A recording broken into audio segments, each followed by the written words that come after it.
day and selamat datang. Welcome to the virtual colloquium by Institute of Teacher Education International Languages Campus, or better known as IPGKBA, with the theme Humanizing Teaching and Learning, the Dynamics of Language Education in the Waves of Global Change. I, Selvanayagi Shanmugam, your moderator for this session, and this will be our 18th session of our virtual colloquium. And I hope you will stay tuned till the end of the session. Before we start this session, let me lay out a few housekeeping matters. First, please register yourself in the link provided above. We will be sending your certificates based on the email addresses you provide. Please ensure that you have your accurate email address stated. Second, we would love to hear from you during today's presentation. If you have any questions for our speaker, please feel free to send it through the chat box.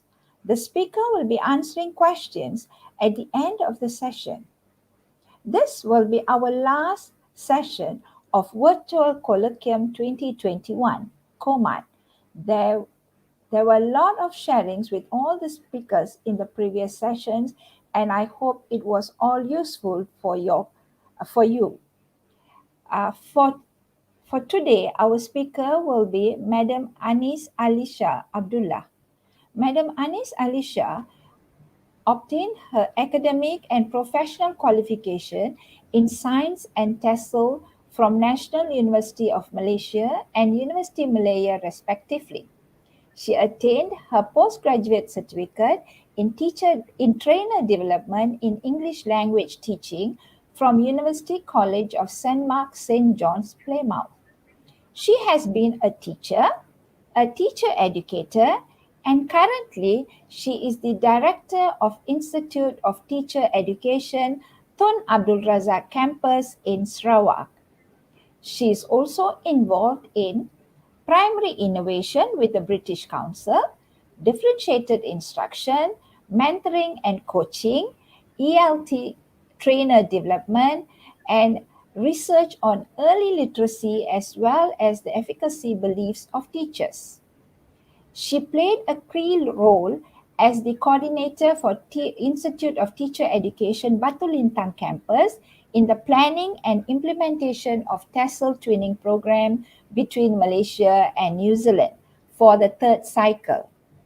Based on her vast experience, she was appointed to be the part of blended learning for teacher educators in Asia and Europe project from November 2015 to February 2019, which involved participants from France, Belgium, Estonia, Denmark, Bangladesh, Pakistan, Bhutan, and Malaysia. For today, her topic of discussion is riding the waves of disruption, exploiting opportunities, overcoming threats. Hi, Madam Anis. Good morning and welcome to the session. Okay. Morning. It's just a question which is going to take us aboard on our discussion for today. With reference to your topic, surfacing the waves of disruption, overcoming threats, and optimizing opportunities. Would you like to share your take on these waves of disruption and how they are impacting the education field? Just share with us. Right. Okay. First of all, thank you very much, Dr. Selva, for your kind introduction.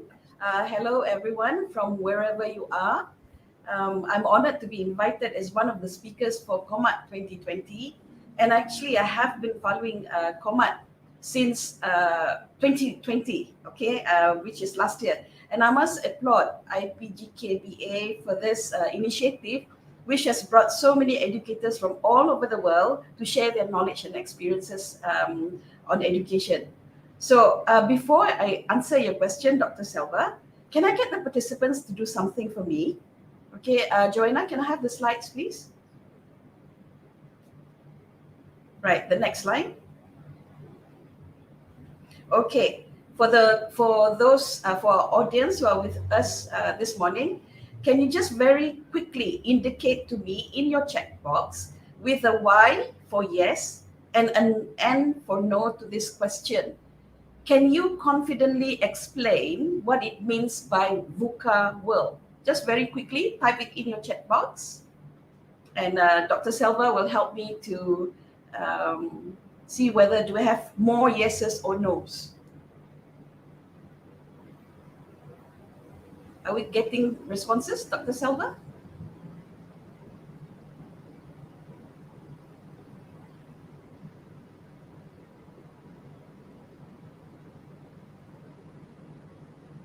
Okay, I'm not able to see the responses in the chat box.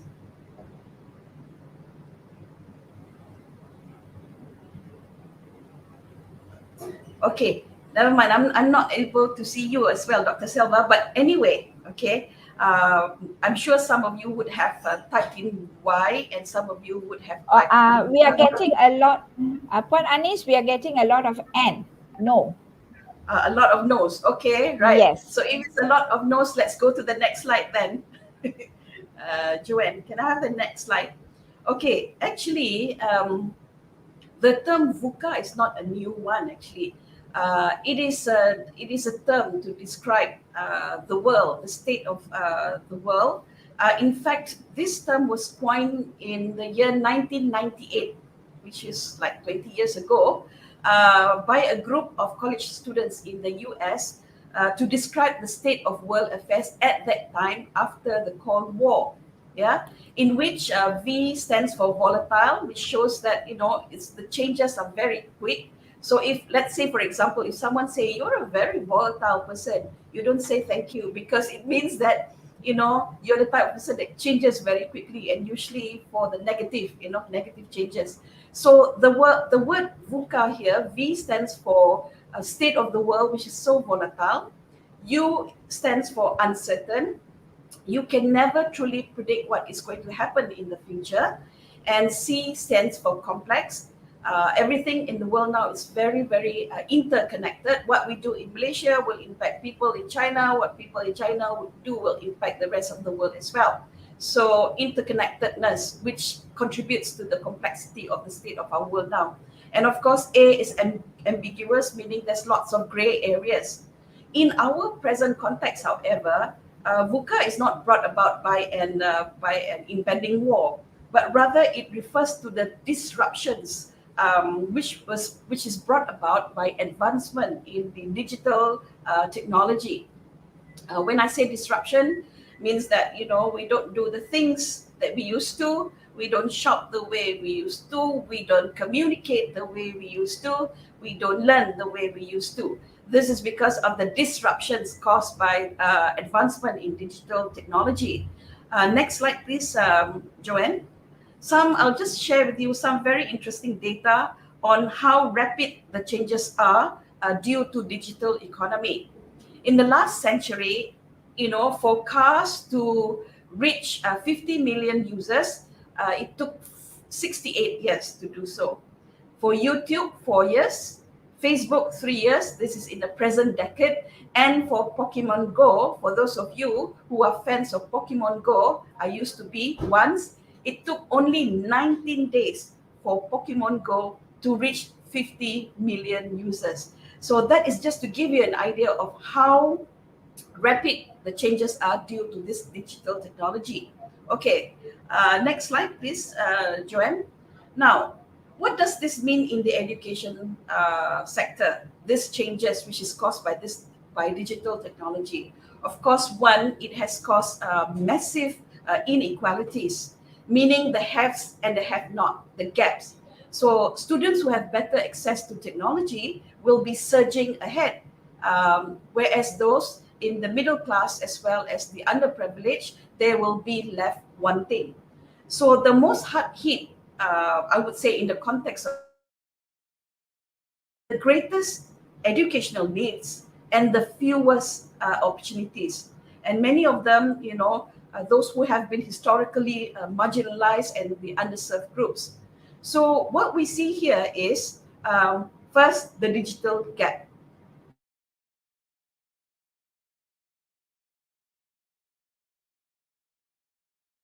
caused by digital technology in the education field is we see that technological advancement have shortened the shelf life of knowledge. And the changes are so fast, and you find that it creates so many new jobs, and education is just not able to catch up. So what does this mean? This means that our graduates, upon entering the working world, will find that most of what they have learned in their varsity life and probably school days have not prepared them for this super fast changing dynamic world. And they will find that there are gaps in the relevancy of their education, of what they studied in university and what is expected by their employers. Now, if that is, if you look at it, okay, these are the three, at least three disruption caused by digital technology.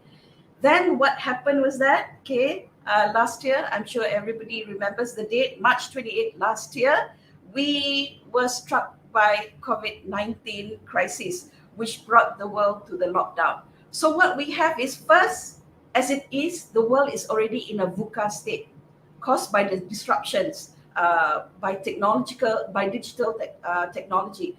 Then the pandemic crisis comes in, the pandemic situation comes in. So we have a very unprecedented situation. We have the disruptions and we have the pandemic situation coming in, and it is a crisis that has never been experienced by the world before. So can I have the next slide, please? Right. Now, I would like to ask our audience, how has this education crisis brought on by the pandemic has affected you in 3 words? Can you just very quickly type in the chat box, how has the education crisis brought upon by the pandemic has affected you? Very quickly, 3 words. Okay. Selva, are you able to read the responses and probably just read some out to me, please? Yeah, I'm just waiting, still waiting for the comments. Just give me a few minutes, few 3 seconds. words. Yeah. I'm sure most of our audience are teachers. So teachers, how has the pandemic situation affected you, especially in your teaching and your learning? Okay. One participant, he mentioned that's uniquely different. Very positive response. We are waiting for the others to respond.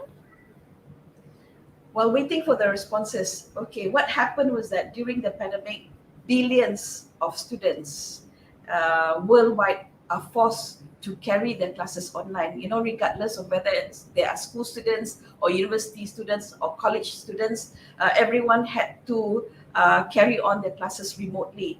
Now, what has this cost the students, One, remember we had the digital gap. Yes, Silva, you're about to say something. There's one more response. This is from Dr. Bay. She said, confined in a house, change to an online method. Right, confined to the house. That's the word there. Yes. And then change to online method. So if you see, initially I spoke about disruption caused by digital technology. So there was already that gap. There was already that digital gap. Now, when billions of children have to go online for their classes, you find that that gap becomes even bigger, even wider. It has exacerbated the gap caused by the digital technology advancement. And again, you find that the gap between the haves and the have-nots become even wider. And in cases where students are able to access the internet and are connected remotely with their teachers and friends, we still feel there will still be feelings of isolation. Dr. Bay was saying that, confined to the house. So ironically, even though you are connected to your friends, even though the students are connected to their friends, but they are alone in the house. So that feeling of isolation is inevitable. Because when students are not able to socialize and interact with their friends physically, the natural way, like they used to, of course, you see that the feeling of isolation. That's why we find that, or we hear rising cases of mental health issues, even among very young children. Because how is this going to affect their learning? Well, very simply, one of the most fundamental pre-requirements to learning is a safe environment. So we cannot deny that the pandemic has affected learning because students do not feel safe. Some of them may have lost parents or loved ones to the COVID, and some of them may have parents who have lost their jobs. So some of them may have gotten totally disconnected from the friends. And of course, we do not know, the long-term effects on learning. It's too soon to tell, but definitely, if we look at the rising number of mental cases and mental issues among, doesn't matter, adults or children, we know that it has affected. Now, having said that, Dr. Selva, all these threats should not deter us from the big why in education. We educate so that we can change human lives and conditions. Yes, we have all this thing coming in. I can say, the dark periods that we are facing now, but that should not deter us from the big why in education. What we educators aspire is that we aspire to change our students' lives. So, can I have the next slide, please? Let's bring us back. Next one. Okay. Let's bring us back to the big why in education. The next slide, please, Joanna. Okay. When we say we educate so that we can change human lives and conditions, we aspire. What do we aspire to achieve when we say we want to change human lives and conditions? Now, let us be reminded of the 17 goals to transform our world by 2030.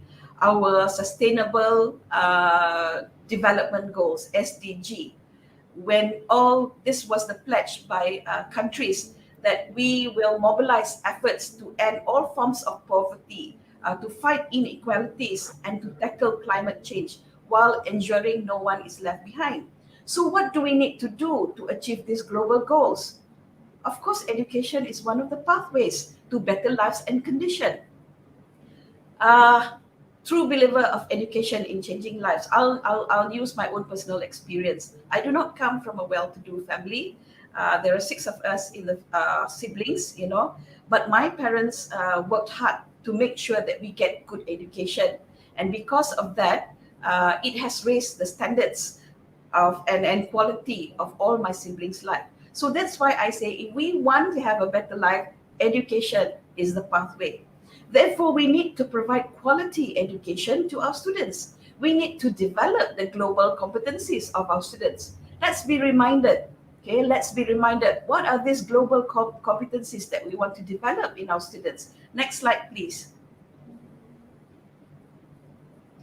Learning skills. Okay, we want our students to have, critical thinking, creativity, collaboration, communication. We want them to have literacy skills. Next slide, please. And of course, life skills, very important: flexibility, leadership, initiative, productivity, social skills. And I am reminded of what Professor Yong Zhao said about education. Next slide. Very interesting. He was saying that education crisis is a terrible thing to waste. If you have the opportunity, please go on Google for his book, Professor Yong Zhao, and he has very many interesting things to say about how we should view education crisis. We should take it as an opportunity for us to have a paradigm shift. So he was saying that don't ever waste any crisis. It's a terrible thing to waste. So what we need to do in the midst of the pandemic situation, we need to reset our thinking. We need to recalibrate our thinking so that the education crisis that we are currently facing will not go to waste. That's a very lengthy question, a very lengthy answer to your question, Dr. Selva. That's my take on disruption. Yes, and the impact on education and how this should not distract us from achieving our global goals. Yes, that was a lot of input in your answer, which was very long, and it was a good kind of a take on it. Okay, so that brings me to my next question, which is, in Malaysia, we are already making plans to move to the country from COVID-19 endemic phase. Okay, we are moving towards it. Can you share your thoughts on how can we as teachers, optimize the lessons learned? We learned a lot of lessons, like what some of our viewers also contributed. They said that it was strenuous, it was pressure, there was a lot of novelty, then it was a lot of change. Okay, so how do we teachers optimize the lesson learned during the pandemic to propel us forward and keep us on the right track to achieve the 17 sustainable development goals and the global competency in our students? Okay. Um, when the pandemic struck us in the year 2020, we saw changes happening in the education world like never before. We cannot deny that there have been dark periods, particularly in the early stages of our lockdown. However, along with these threats, we saw many opportunities actually. Okay, one, teachers. We have never seen such a large number of teachers working so frantically, trying to find 1001 ways to teach their students. We have never seen teachers experimenting with what on such a large scale with what works best for their children, for their students. And we have never seen such large scale of teachers paying really close attention to the gaps in their students' performance. And we have never seen such large scales of teachers reaching out to their students. A lot of things we took for granted before the pandemic. Yeah. But when the world went into a lockdown, teachers were trying their best. Where are my students? How am I going to contact them? I must make sure that they are able to access the classes before we have our students in the classroom. And then you find that teachers trying all sorts of ways to make sure that their students are able to understand what they teach online. So if it doesn't work this way, they try another way. If they cannot reach the students online, they find other ways to reach their students. So to me, that is an opportunity whereby we see teachers going out of their comfort zone and experimenting with many different ways of teaching. And I see also the opportunity there. We find that there was a really great leap in terms of awareness in teachers that lifelong learning is very important. Before, probably it takes a letter of instruction from the school heads to get teachers to attend CPD courses. But right now, it's very common for teachers to actually go and surf and look for, webinars. We have so many webinars online, and we find that teachers taking the initiative themselves to look for webinars which will best suit their purpose. And to me, that is a very good thing. Okay. We also see, never before have we seen such a large number of teachers, for the first time, using technology in their teaching. And for the past 20 years, we have been we have been persuading teachers to use technology in their teaching, but we have never been truly successful until the pandemic struck. So almost overnight, without persuading, without incentives, without convincing, we see teachers are so immersed in using technology in their teaching. Before, they may have dabbled in it, but during the pandemic, they delved into it. Right? Okay, let's see the next one. Next slide, please. Yeah, so that's the teacher. So the next slide. Can I have the next slide, please? Okay, what about parents? Again, opportunities. We see that we have never seen such a large number of parents getting involved in their children's education. Pre-pandemically, probably I'm talking from my own experiences. Yeah. The only times that I will meet my children's teachers will be any of these three. First, maybe the first day of school registration, probably because there will be, you have to pay the registration and fees, and there'll be we'll be dealing with money, so I'll go to the school and meet the teachers. The next one is probably the annual one, whereby the teachers will hand parents back the report cards, and in probably about 10 minutes, will speedily explain to me how my child has been performing for the 1 year. And probably the third one, I get to see teachers is maybe when my son or my daughter has been naughty, so I've been summoned to the school. Yeah. But what we have seen throughout the pandemic situation are parents who actually make great efforts to communicate and collaborate with their children's teachers. Isn't that a wonderful thing? Yeah. Parents creating learning partnerships, collaborating with teachers, and creating partnership with the teachers, and learning alongside the children. And I think many parents will agree with me that never before have they had such a great understanding of their children's curriculum, because they are immersed in their children's education. They're so deeply involved in their children's education, because now, before, teaching was seen as the sole role of the teacher. But now we find that parents are also on board. And I think that should lead to the realization in parents that, education is a shared responsibility. After all, parents were their children's first teachers. Yeah. And in fact, I was just discussing, I was just recalling a funny incident. My younger lecturers, and I was over I overheard the conversation. They were actually talking, they were actually conversing about, how did you teach your child to understand Newton's law of motion? So parents taking very active part in their children's education. Now, what has this shown us? What has this shown us? Which it shows us that teachers can change, parents can change, students can change. Now, what about the government? Opportunities. Okay, next slide, please. Next slide, please, Joanne. Okay, before that, the slide before that. Yeah. Okay. During the pre-pandemic days, of course, topics of discussion in the government is, how they can narrow or close the digital gap between rural and urban areas. They have spoken about it in the parliament. They debate on it. They draw long term plans on it.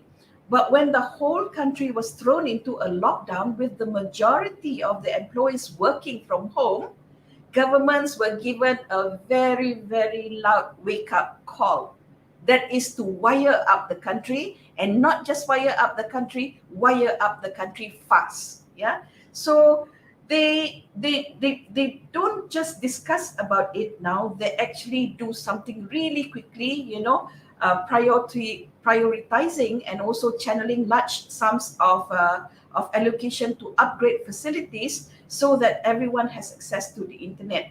And one good outcome, I would say, of the pandemic is the realization that access to technology has become a basic human right. It's not a privilege anymore. It's a basic human right that everyone should have access to technology.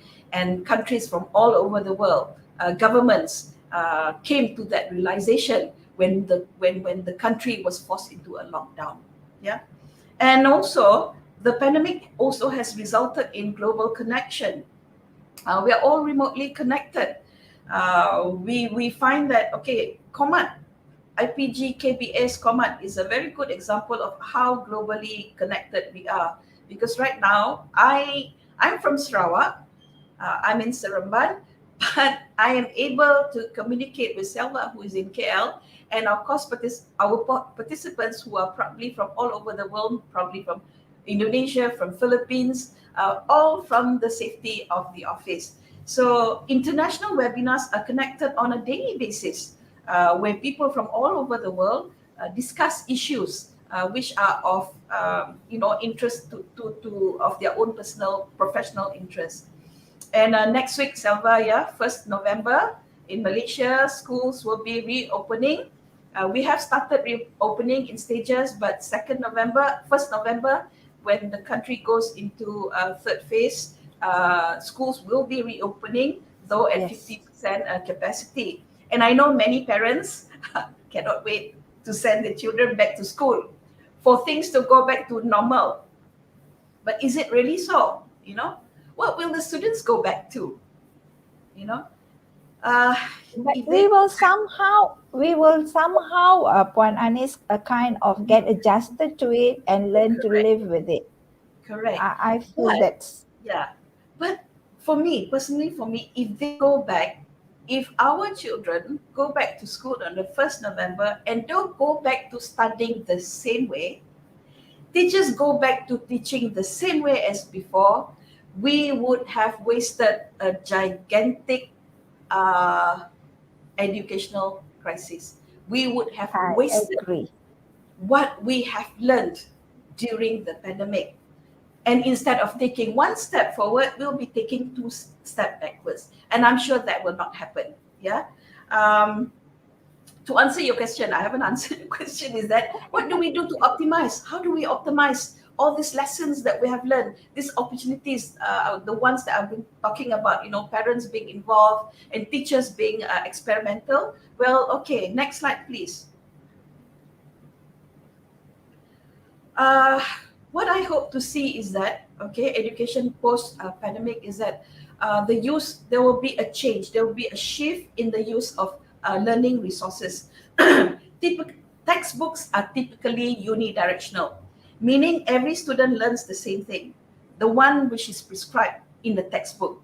Yet during the pandemic, teachers could see for themselves that how readily available teaching resources are.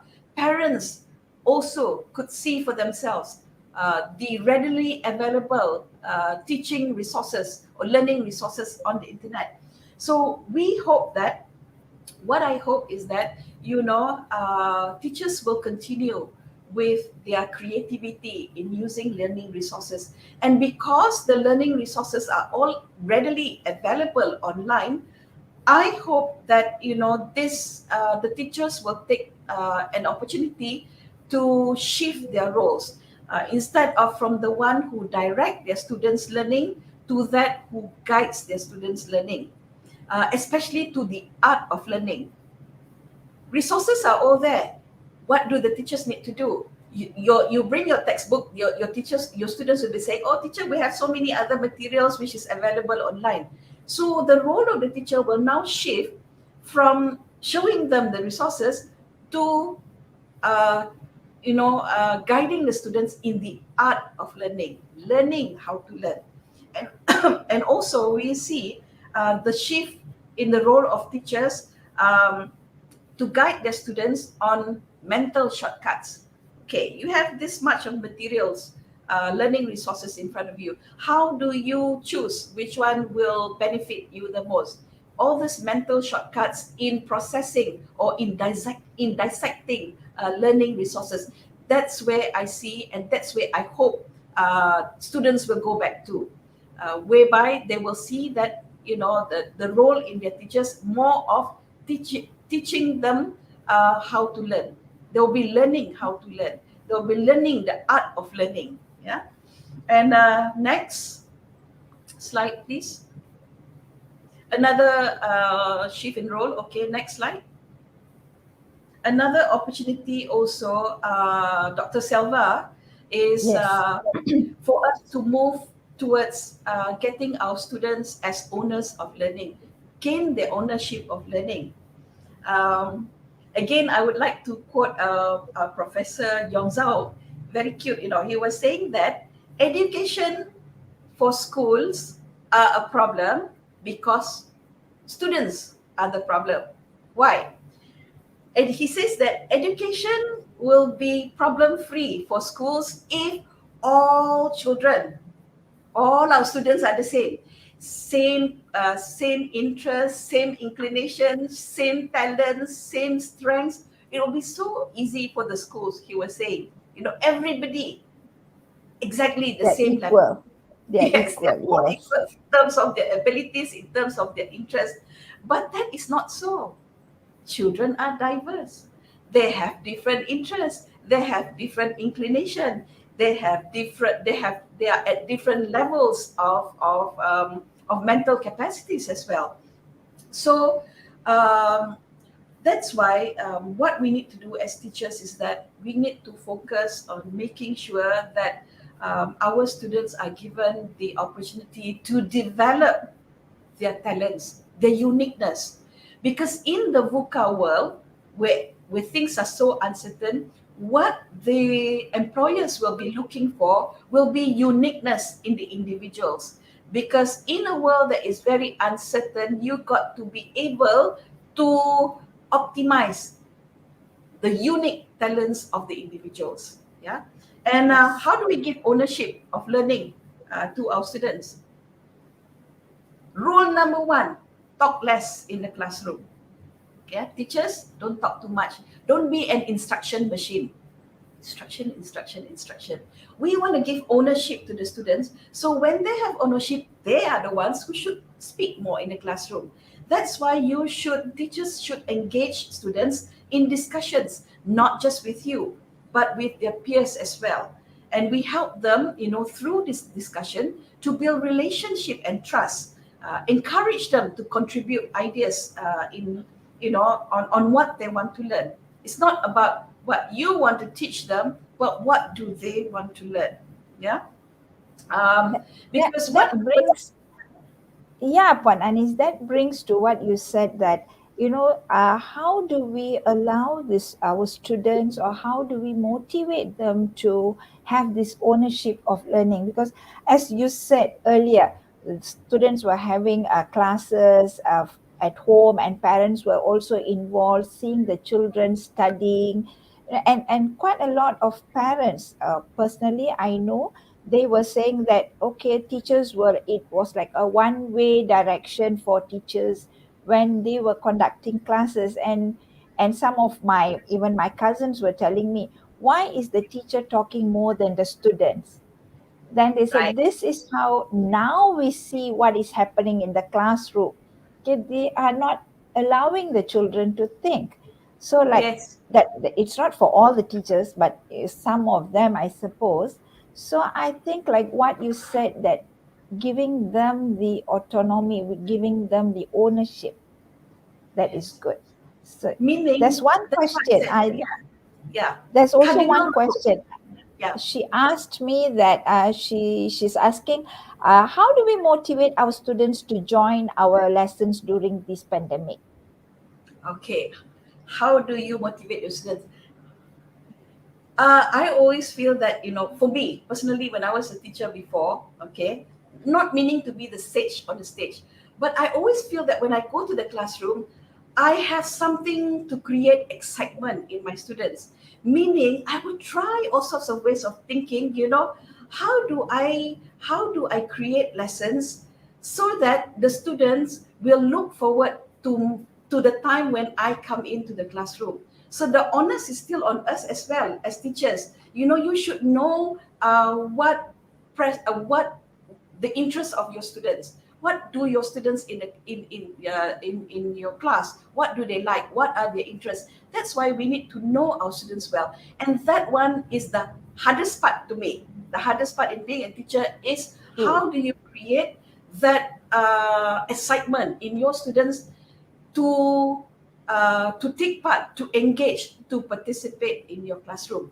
That's why, when we get students to rely too much on us to do all the thinking, they get disengaged.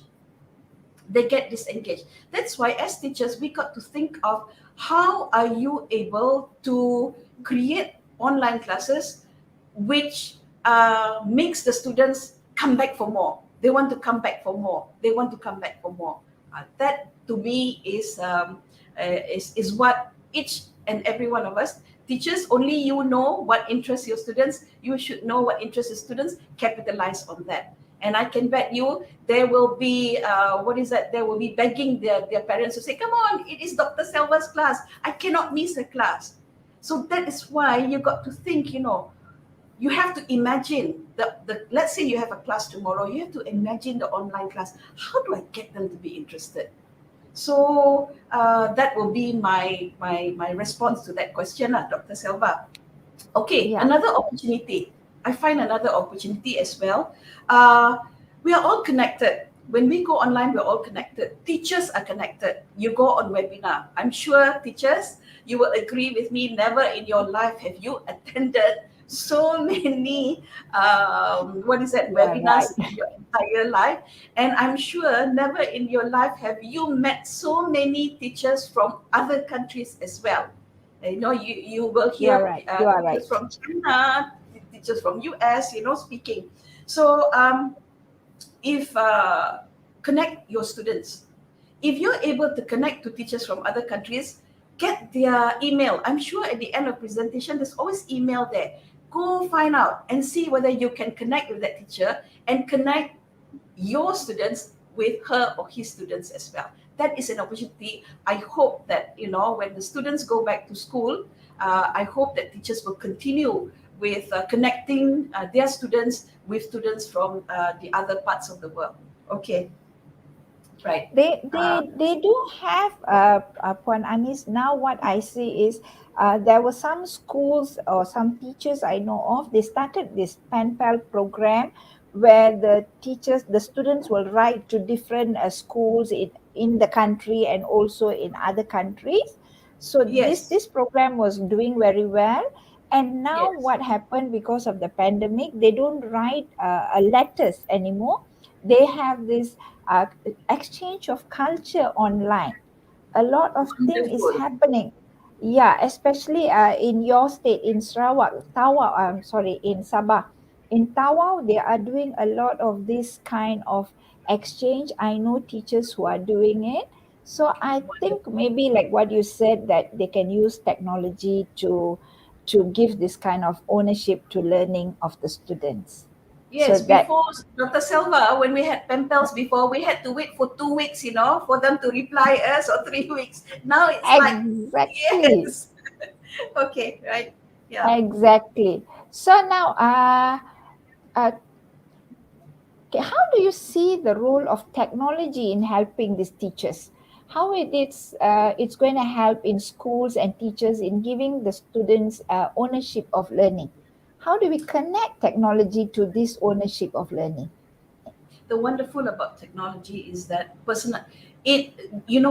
have diagnostics in technology that will actually help the teacher to categorize the students according to whatever lah that you have, according to their interests, according to their levels, according to their inclination. I see the wonderful thing about technology here is that the diagnostics can help teachers to identify and segmentize the students according to categories. That one, if we were to do it, it will be slower. Technology can do it very fast. So take advantage of technology. And also, Yeah. I see technology can also increase the efficiency in terms of administrative systems. You know, how you monitor progress, how you keep track of performances. That one, technology, leave it to technology. The human side of education, leave it to the teachers. Yeah. Okay. Yeah, you are very right. Okay, because we have to humanize whatever we are teaching, we have to humanize it. So I think that is very good. And finally, I have one question for you.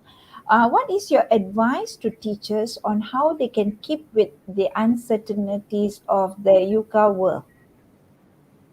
Okay.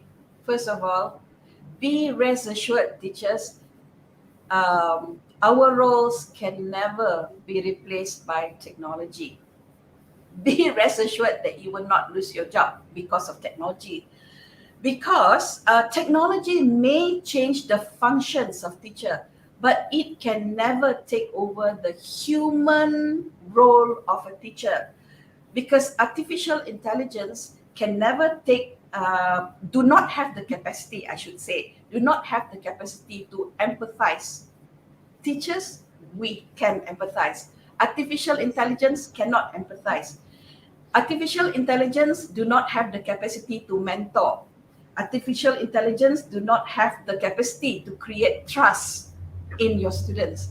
So first thing, be rest assured that your role in, as a mentor can never be replaced by technology. And also, you need to constantly remind yourself of the big why of your choice to be an educator. Days when you feel like throwing the towel, I'm sure each and every one of us have at some point in our lives feel that, okay, I've got enough of this. I'm just going to throw in the towel. Remind yourself of the big why, because we educators change people's lives to be better. So if we don't do our part, what is to become of our future? So in a VUCA world where things are changing very rapidly, I think my advice to the teachers is you have to develop that agility. You have to be agile. Agile meaning you have to be very aware of the changes in your environment, and you have to be very quick to adapt to these changes. Learn from the eagle. I don't know how many of you have heard about change lessons which can learn from the eagle. The eagle is the longest living species of its kind. Eagles can live up to 70 years of age, but at the age of 40, the eagle has to make a very painful change, because at the age of 40, the eagles would have their feathers will be too weak to help them to fly to higher levels. Their what do you call it? Their beaks will be curved, so it makes them very difficult to catch their their prey, and also their claws will be too long and curled, so it makes them difficult to catch their prey as well. So what do eagles do? When that happens, the eagle will purposely pluck out the whole. Go and Google on this. There's lots of videos on the process that eagles go through when they want to change. The eagle will literally pluck all the feathers until he's bald, and it will purposely crack its beak and also its claws on the stone until he breaks it. And what happens is that after all is broken, then the eagle knows that it will grow new beak, new claws, better feathers, and it will grow to another 30 years. That's why it can reach to 70 years of age. So what does it mean for us? It means that, uh, we need to make changes in our life, necessary changes. Some may be painful. We need to let go of things that do not add value to our lives.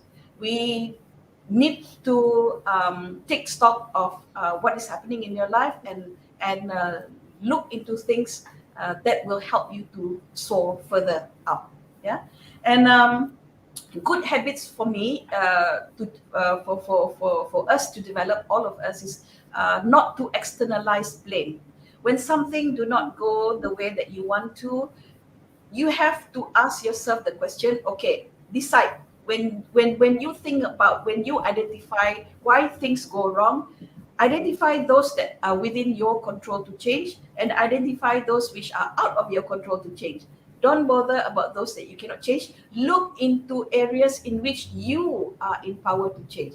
Otherwise, if we externalize blame, we blame the government, we blame the school leaders, we blame parents, we blame the community, then nothing is going to happen. So my advice is that look into how you can bring about the changes which are within your control, right? Because VUCA world, things are very uncertain. So that's why we need to be agile. We need to be ready to change and to adapt. Yeah. Okay. I agree with you for all this, especially the eagle. Okay, like for me, a symbolism for myself is to be the eagle, Ponanis, because you Yes. see, the eagle, you have to go through pain in order to make some good change in ourselves. So, like us, we are almost in our 50s, And we at this age we are willing to make change so that we can still sustain, or we are sustainable in this academic world. If not, then Correct. I think we are a lost species. And also, Yes. like from what you have said, what I have gathered is we all because of this pandemic, due to all the changes, we kind of go around looking for a lot of new applications, and we Google for Correct. application, not only for the webinars, but we also look for a lot of applications which will help us in our classroom, and we Yes. try it out with our students. Like personally, like myself, I was like 20 years ago scared of ICT. If anything goes wrong, I dare not click any button. Okay, I will be scared because I don't know what happens if it goes wrong. But now it kind of makes us brave. As teachers, we are brave. So what? Let's do it. Yes. So most of the teachers have gone all out to do a lot of things, not Correct. only in doing Yes. ICT, like in the interiors of Malaysia, what we have read is they have come up with a lot of modules. Okay, even that modules, I think, like what you said, we can make it interesting and let the students take part. And this pandemic, this has made the world become smaller. It Yes. has really Exactly. made, we have Yes. made everybody reach to each other.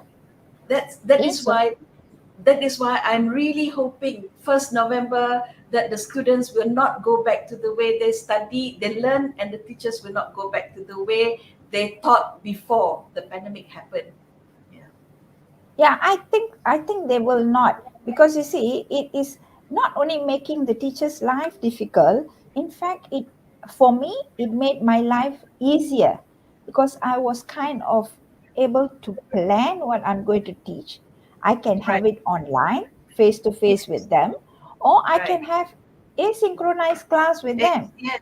You can have when we have you can record your lessons, and your exactly students when.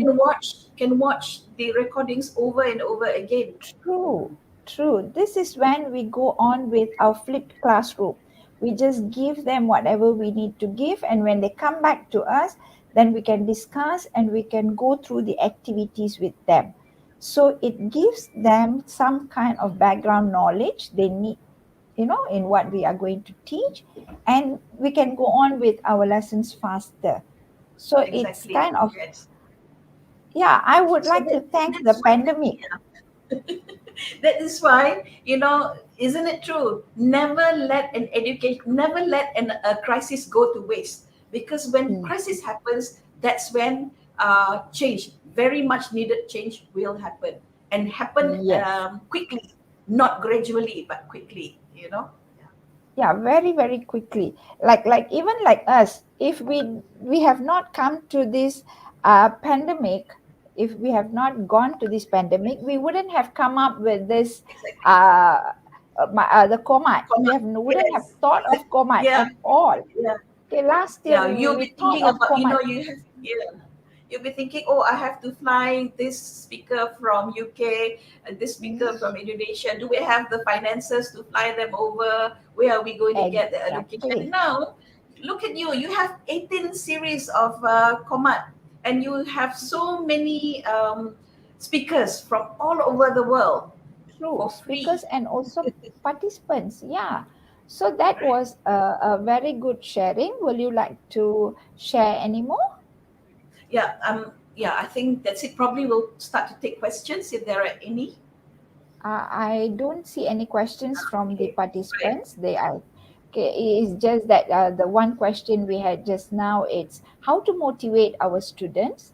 Uh, so it is answered. You have answered that Yeah, the question. onus is on So us actually. Yeah, right. yes, it is actually on us. Okay, if that is all, then I think we would like to thank you on IPGKBA would like to thank you and also everybody for this lovely sharing sessions. Okay, and this will conclude our 18th session of COMAD 2021. Thank you all for attending. We hope Thank you that very you much. have learned Yes, thank you for coming.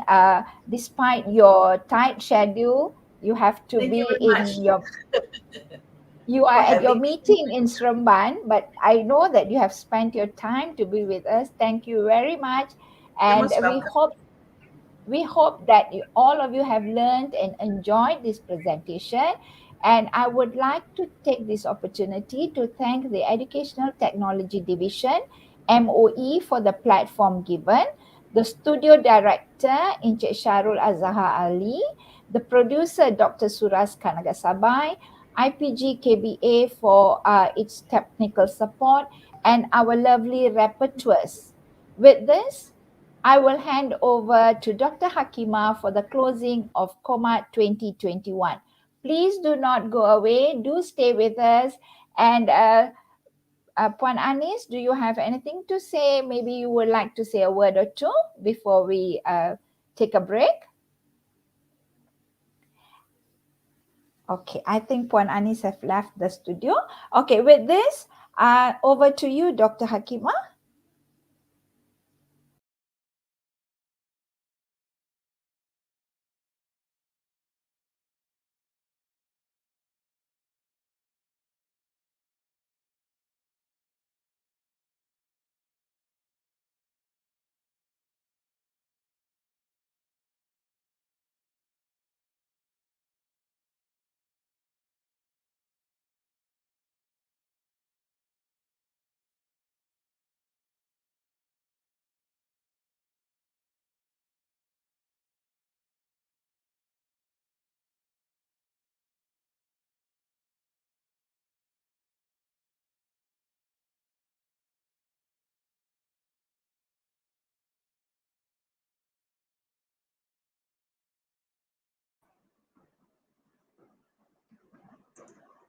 Thank you, Dr. Silvanagi.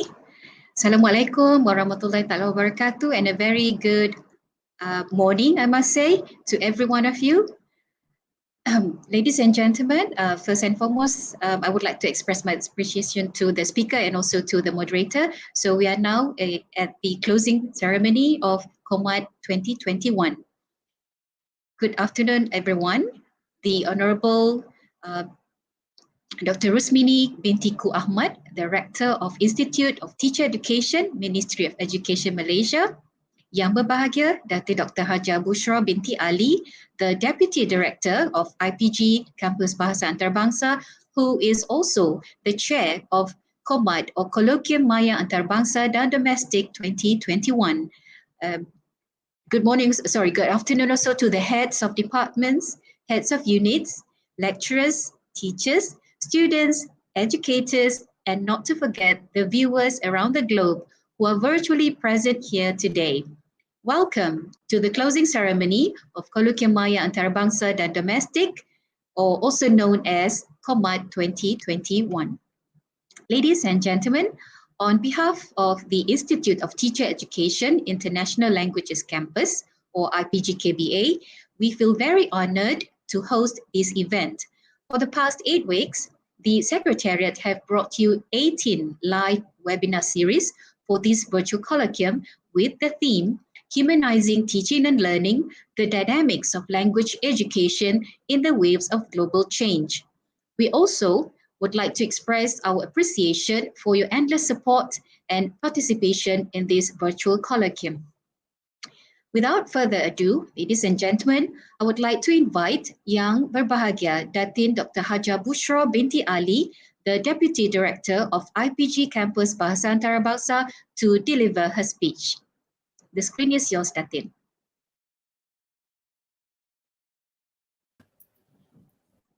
The Honorable Dr. Rusmini binti Ku Ahmad, Rector of the Institute of Teacher Education, Ministry of Education, Malaysia, Head of Department, Head of Units, Educators, Lecturers, Teachers, Students, and not to forget the viewers around the globe, participants both local and international.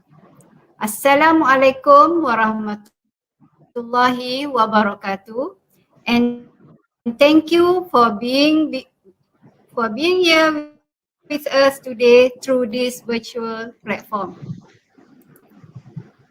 Kolokvium Maya Antarabangsa dan Domestik or KOMAD 2021 is the second webinar series organized by the Institute of Teacher Education International Languages Campus or better known as IPGKBA.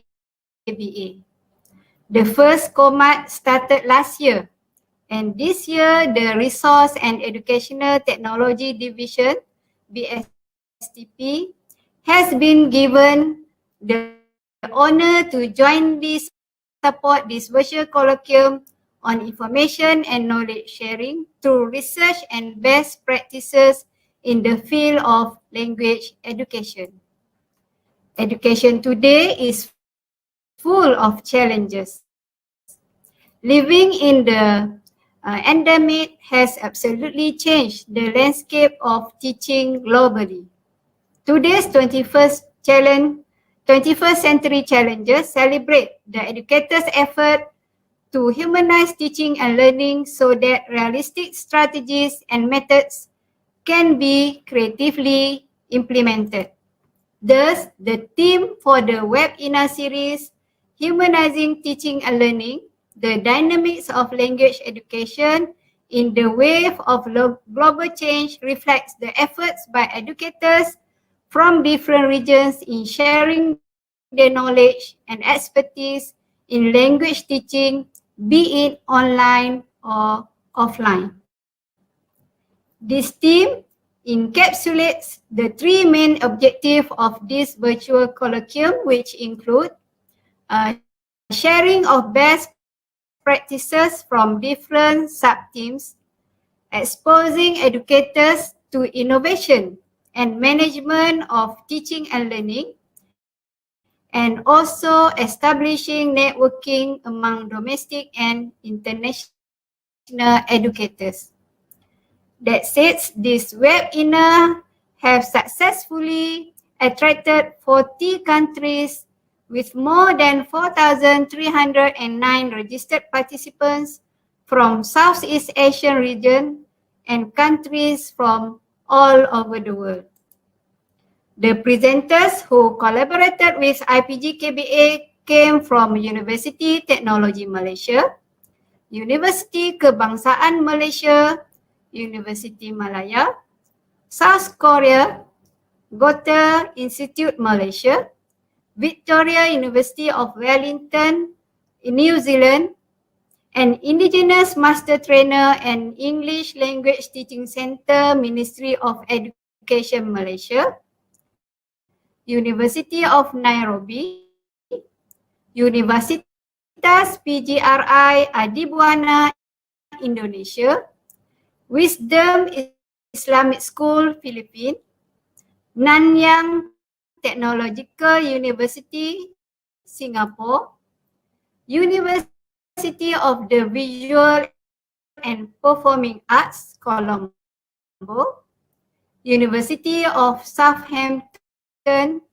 International Islamic University, Malaysia, the Director of IPG Campus, Tun Abdul Razak, and from our very own IPGKBA academics departments. The presenters shared their best practices and views on humanizing learning and teaching based on their context and area of expertise. Ladies and gentlemen, the Ministry of Education in its Malaysian Education Blueprint 2013 to 2025 has addressed 5 systems of aspiration for Malaysian education system that comprise access, quality, equity, unity, and efficiency. These aspirations are in line with IPGKBA mission in providing training and accreditation for both pre and in-service teacher pursuing diploma and degree level qualification in the teaching and learning of English as a second language. In addition, IPGKBA, in its expanding roles, provide courses for the teaching and learning of other international languages such as French, Japanese, German, and Korean. Recognizing the growing demand for these international languages at the local and regional level, IPGKBA's effort is translated into actions and strategies that require a shift in actions and implementation of our education system. I strongly feel that education for learners with diversified contexts and background must be given emphasis and must be supported by building of knowledge, skills, and high impact research, as well as innovation in practices for language teachers and educators in general. For the presenters, participants, and online viewers, I do hope that this virtual colloquium has left a memorable impression in your memories over the last 8 weeks. The KOMAD Secretariat has been a gracious backbone for all of us during this virtual colloquium, and I thank them for their support. Also, I truly appreciate the strong support given by IPGM, the Resource and Educational Technology Division, BSTP, MTCP IPGKBA Alumni, and Ministry of Foreign Affairs Malaysia for KOMAD 2021. I wish a pleasant and productive day ahead to all and hope to see you again in many more years to come. Till then, stay safe, jumpa lagi, and see you again next year, insyaAllah. Thank you. Thank you, Datin Dr. Hajah binti Ali. Now, allow me to invite the Honorable Dr. Rusmini binti Ku Ahmad, Rector of the Institute of Teacher Education, Ministry of Education Malaysia, to deliver her speech and officially close KOMAD 2021. The screen is yours, Dr. Rusmini.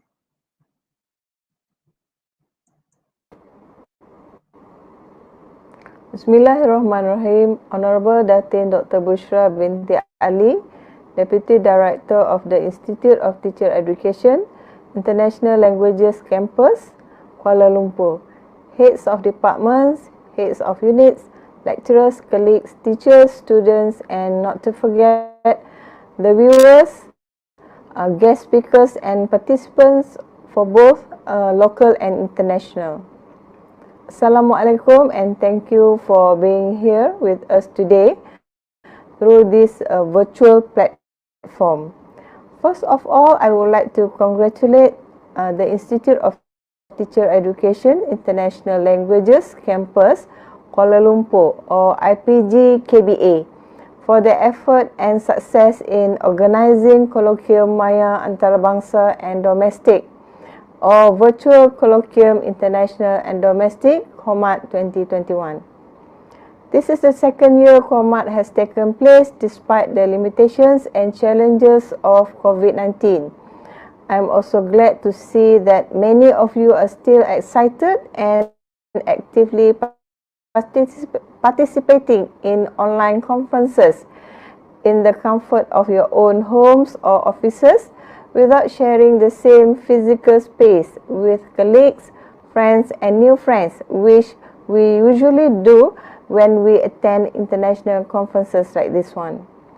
Ladies and gentlemen, KOMAD 2021 signifies IBA's or IPGKBA's ambition to organize a virtual colloquium that includes participation from both domestic and international education professionals via 18 webinar series to share and exchange their ideas in developing teaching and learning for the 21st century.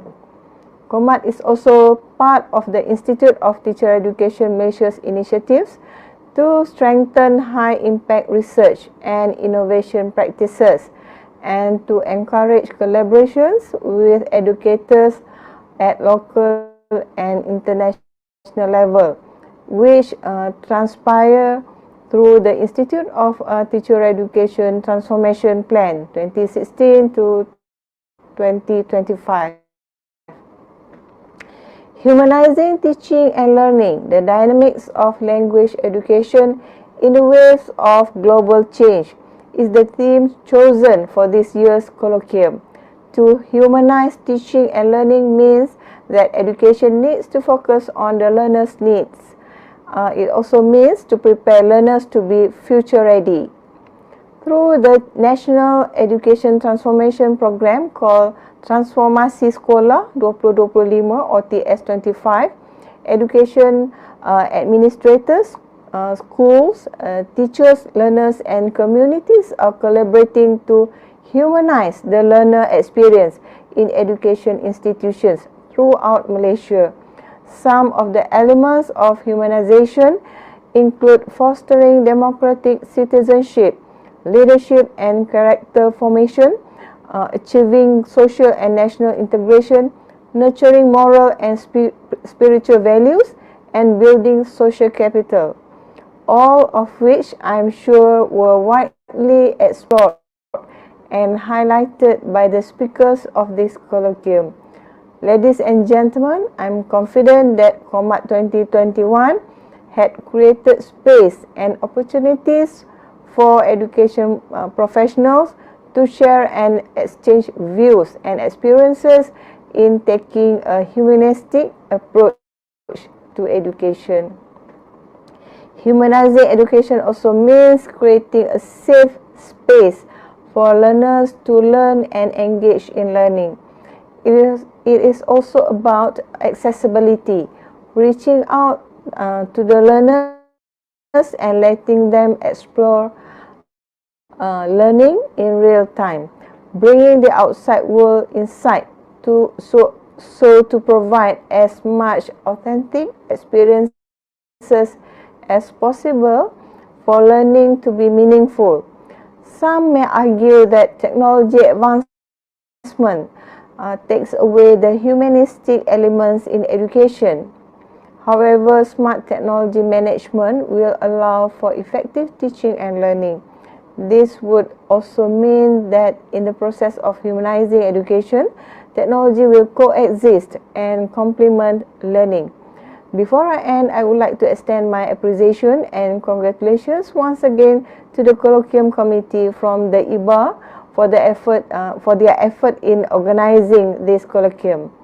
Not to forget, I would like to thank the technical team from Educational Resources and Technology Division or BSTP for broadcasting the webinars. To all the speakers, participants and viewers from all over the world, thank you for your support and participation in making this colloquium possible.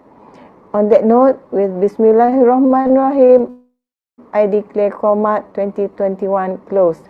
Thank you and inshallah, see you again next year. Wabillahi taufiq wa hidayah. Wassalamualaikum warahmatullahi wabarakatuh.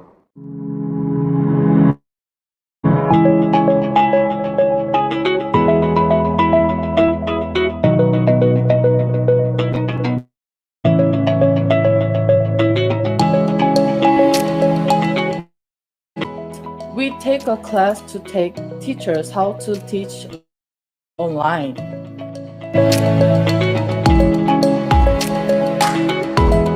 I'm an academic, I write books and articles and so forth.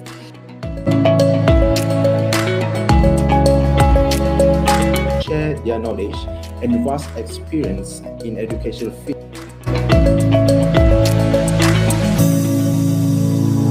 Impactful strategies for empowering language teachers through teaching and learning.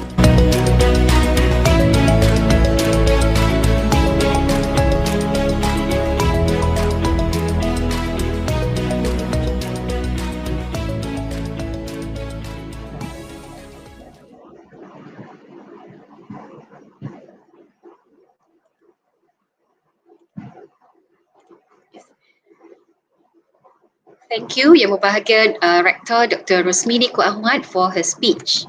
Ladies and gentlemen, we have come to the end of this event. As the organizer for KOMAD 2021, we would like to apologize for any unforeseen circumstances while managing this virtual colloquium. The KOMAD 2021 Secretariat have done their very best effort to ensure very minimal technological hiccups for this webinar. Once again, million thanks for your participation and support. The organizer would like to also thank all the 18 speakers, the producer of Educational Web TV, Dr. Suras Kanagasabai, the studio director, Cik Syarul Azhar Ali, the Educational Technology Division, Ministry of Education Malaysia, the webinar moderators, Nik Danish Haikal bin Muhammad Saidi for his wonderful montage videos, and also the webinar rapporteurs. As a training institution, IPG Campus Bahasa Antarabangsa is looking forward to expanding our networking and academic collaboration with you in the near future. Hence, please do not hesitate to contact us at Virtual Colloquium IPGKBA 2020 at epembelajaran.edu.my. Till we meet again at KOMAD 2022, stay extra vigilant and have a pleasant day ahead. Thank you, everyone. Assalamualaikum.